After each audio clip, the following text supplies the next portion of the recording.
سربند یعنی بندھن اور تھیلی یا برتن جس میں وہ ہو خوب یاد کر لو۔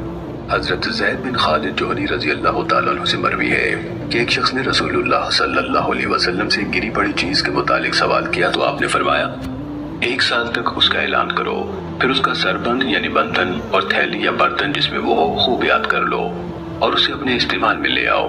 اگر اس کا مالک آ جائے تو اسے دے دو۔